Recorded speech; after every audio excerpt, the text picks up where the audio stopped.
শুভ সকাল বন্ধুরা। এই যে দেখুন, আমি আজকে ঝুল ঝাড়া আরম্ভ করেছি। ঘরে প্রচুর ঝুল হয়ে গেছে, ফ্যান ট্যানগুলোর অবস্থা খুবই খারাপ। তো বন্ধুরা, যে যেখান থেকে ব্লগটা দেখছো সবাই ভালো আছো, সুস্থ আছো। তো আমরাও ভালো রয়েছি। তো তার জন্য আজকের একটুকু ভাবছি যে এই ঘরের কাজ একটু করব। তার জন্য ওই ঝুল ঝেড়ে নিলাম। তো এখন হচ্ছে ঘর ঝাড়ু দিচ্ছি। সব খাটের নিচগুলো পরিষ্কার করব। তারপরে হচ্ছে এই সিঁড়ির উপরটাও খুব নোংরা হয়েছে, এগুলো পরিষ্কার করে নিয়ে এসেছি অনেকটা। তারপরে হচ্ছে খাট গোছাবো। তারপরে হচ্ছে ঘর মুছে আর জামা কাপড় অনেক রয়েছে, সেগুলো কাচাকাচি করব। তারপরে স্নান করে যদি পারি পুজোটা পুরোটা দেব, না হলে কিছুটা হয়ে থেকে যাবে মন্দির মোছা আর ওই তুলসী মন্দির ধোয়া ফুল তোলা এসব করে রেখে দিয়ে ঠাকুরকে মোটামুটি জল তুলসী দিয়ে রেখে দিয়ে তাড়াতাড়ি করে এসে আবার জল খাবার বানাতে হবে। কারণ হচ্ছে দু ভাই স্কুলে যাবে। এখন হচ্ছে শঙ্কু চলে গেছে কোচিংয়ে, ছোটরা শুয়ে রয়েছে। সে ওঠেনি ঘুম থেকে এখনও, ডাক দিচ্ছি উঠছে না।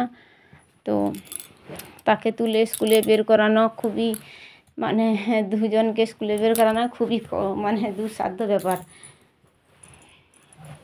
তো বন্ধুরা, শেষ পর্যন্ত ব্লগটা দেখতে থাকুন আর একটু আপনাদের সাপোর্ট করো বেশি করে, যাতে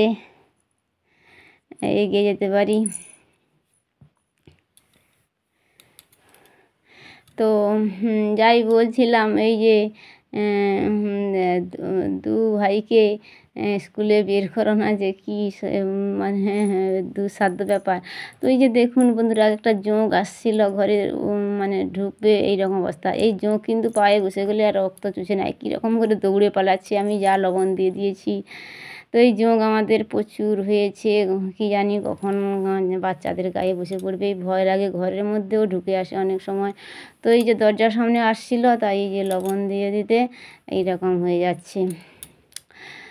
তো এই যে আমার মোটামুটি ঘর দোর পরিষ্কার হয়ে গেছে, দিয়ে মোছা রোছা মোটামুটি হয়ে গেছে। তারপরে এই যে জামা কাপড় কেচে এনে রেখে দিয়ে এখন যাচ্ছি ওই তুলসী মন্দিরটা ধুয়ে দেব, দিয়ে ফুল তুলে এনে রেখে দিয়ে ওই ঠাকুরে একটুকু জল তুলসী দিয়ে রেখে দিয়ে ধূপ টুপ দিয়ে তারপরে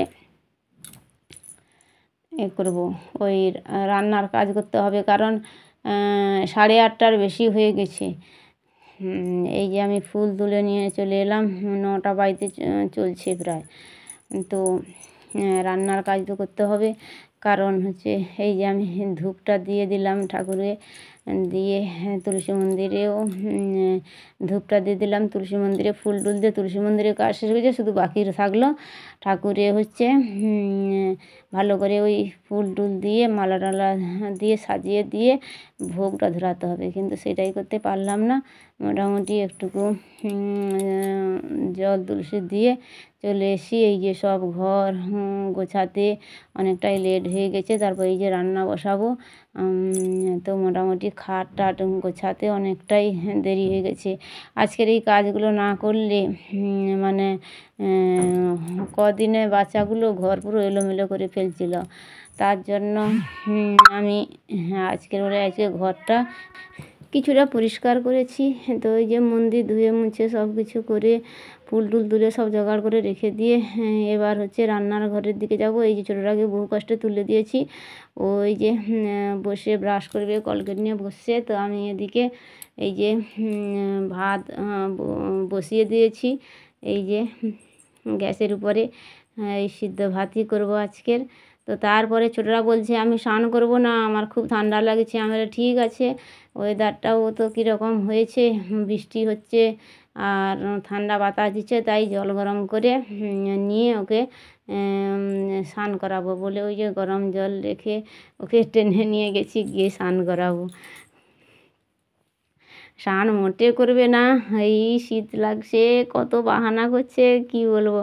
আর বড়টা এখনও কোচিং থেকে আসেনি, তার জন্য গরম জল রেখে দেবো, সে এসে স্নান করে নেবে। তো এই দুটোকে স্কুলে বের করে দিয়ে তারপরে যখন ছোটোটার গাড়ির ড্রাইভার বলবে যে হ্যাঁ গাড়িতে উঠেছে, তবে একটা মোটামুটি মনে হবে না একটা কাজ হলো। তার বড়টারও পরীক্ষা এই সামনে সোমবার থেকে। তো ওই যে ছোটোর আগে এই স্নান করি এই যে নিয়ে এলাম। তো এবার ওকে ড্রেস পরতে লাগিয়ে দিয়ে আমি ওইখানে খাওয়া রেডি করতে যাব। তো তারপরে না বলতে বলতে বড়টা এই চলে এসে বলছে দেরি হয়ে গেছে, বলে দৌড়ে ঢুকে যাচ্ছে বাথরুমে। আমি বললাম যে দেখ জল রয়েছে, এখানে গরম জল স্নান করে নিবি। তো ওদিকে ছোটোরা হচ্ছে করুক, ওর ড্রেস পরতে লাগুক, ওর ড্রেস রেডি করে দিয়েছি।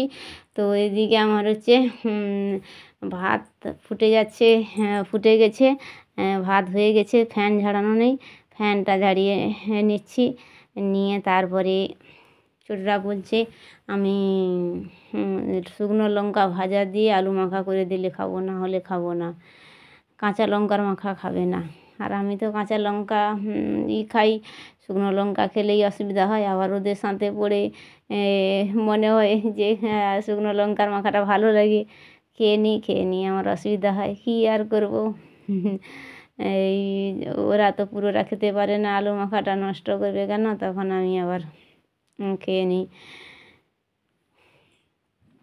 তো এই যে ভাত হয়ে গেছে, তো এবার হচ্ছে ওদেরকে এবার খেতে দিয়ে দেবো। তো বড়টা এখনও স্নান করেনি, সে ওই বাথরুমে থেকে বেরিয়ে এলো, ওই যে স্নান করছে গরম জলে।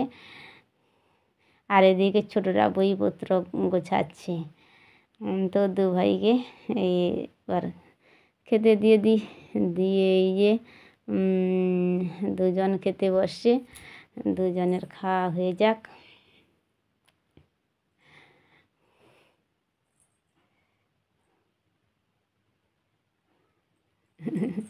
দুজন খাচ্ছে, আমি বলে তাড়াতাড়ি করে খেয়ে নে। হ্যাঁ এই যে দুজনকে রেডি করে মোটামুটি বের করে দিলাম। তো গাছ থেকে পেয়ারাগুলো পাড়ছিলাম, কি সুন্দর হয়েছে। পুজো তো দেওয়ার নেই, আমি বলে এই পেয়ারা দিয়ে আজকে পুজো দিয়ে দেবো। তারপরে এই যে 2 বালতি জামা, এক গামলা তখন তো কেচেছিলাম, আবার 1 বালতি কেচেছি। ওই ওদের শঙ্কুর বলে আমার এই স্কুল ড্রেসটা ধুয়ে দেবে বলে, তার ড্রেস দুজনের জামা কাপড় আরও মানে অনেক হয়ে গেছে, দিয়ে আবার 1 বালতি ধুয়েছি। ধুয়ে আমি বলি এগুলো আবার মেলে দিই, তাড়াতাড়ি করে মেলে দিয়ে আবার হচ্ছে আমার রয়েছে, আবার হচ্ছে ওদিকে পুজোর হাফ পড়ে আছে। তা আমি কী করছি না, একবার এদিকে করছি একটুকু, মানে সব দিক সামাল দিতে হবে একা একে। তো একবার এদিকে একটু করছি, আবার একদিকে একটু সেদিক করছি। তো এই ঠাকুর পুজোটা নিয়ে একটুকু বেশি সময় যায়। তো কী আর করব, মন তো আর এই শুধু ঠাকুরে একটুকু ধূপ ফুল দিয়ে চলে এলে হয় না। তারপরে আমার এই অনেক ঠাকুরের আয়না রয়েছে, তারপরে এই সব পিতলের মূর্তি রয়েছে, সেইগুলোকে ধুয়ে মুছে প্রতিটা পরিষ্কার করে থালা বাসন ধোয়া মাজা এইসব করে, আর ঠাকুর মন্দিরে আবার মুছে টুছে এইসব করে একটুকু দেরি তো হয়। তারপরে তুলসী মন্দিরে ধোয়া মোছা করে তারপরে ফুল তোলা, তারপরে আমি সকাল সকাল উঠি, পুজো হয়ে যায়। কিন্তু আমার ওই একটা নেশা রয়েছে, ওই বই পড়া, ঠাকুরের ওই বই পড়া। তো এখন আমি শ্রাবণ মাসে শিব পুরাণটা পড়ছি, পুরাণটা শেষ হয়ে এসছে। তো শুধু মনের মধ্যে একটা এই যে শ্রাবণ মাসে শিব পুরাণটা পড়া শেষ করতে হবে। তার জন্য সকাল সন্ধ্যা যখন মোটামুটি সময় পাচ্ছি, এই দুটোকে সামলে পড়া যে কী সমস্যা। তো মোটামুটি আমি বই পড়তে বসলাম, তারা টিভি চালিয়ে দিল জোরে জোরে, আর দুজনে মারামারি লাগিয়ে দিচ্ছে, এইসব করছে, মানে কী আর বলবো। তাই ভোরবেলায় উঠে ওরা ঘুমিয়ে থাকে, তখনই উঠে স্নান করে ওই বই পড়ি, মানে ওই 7টা বেজে যায়।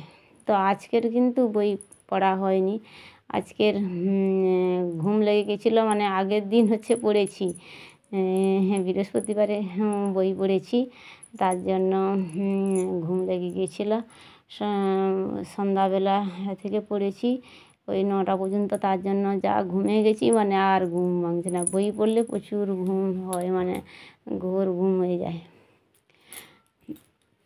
তো এই কথা বলতে বলতে আমি এই যে জামা কাপড়গুলো প্রায় মেলানো শেষ করতে পারছি না। একটু রোদ হয়েছে আজকে, আর আমি সব মেলছি। আগের দিনে আরও ধুয়েছিলাম, প্রত্যেক দিন ধুতে হয়, কম বেশি ধুতে হয়, ধোয়া কোনো দিন বন্ধ নেই জামা কাপড়। হ্যাঁ, তো এই যে আবার আমি স্নান করে এই তো বেল পাতা নেই, আর এই শ্রাবণ মাসে বেল পাতা ছাড়া তো আর পুজো হবে না, শিব ঠাকুরের পুজো হবে না।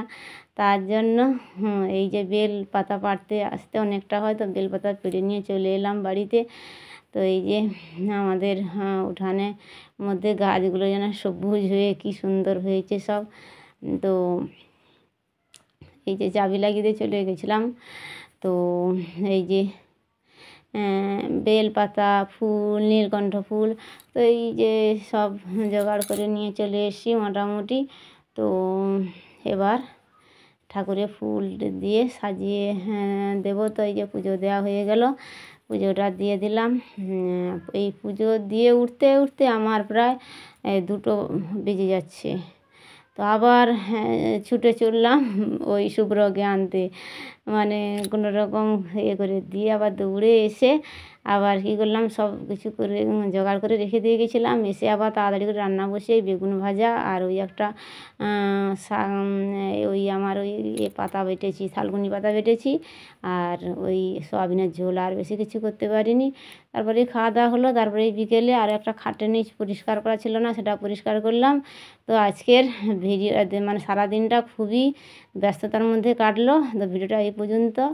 যদি ভালো লাগে একটা লাইক দেবেন, পাশে থাকবেন, আর যারা নতুন আসবে চ্যানেলটা সাবস্ক্রাইব করে দেবে। দেখা হচ্ছে পরের কোনো নতুন ব্লগে। তো বন্ধুরা, সেই পর্যন্ত সবাই ভালো থাকবেন, সুস্থ থাকবেন। টাটা।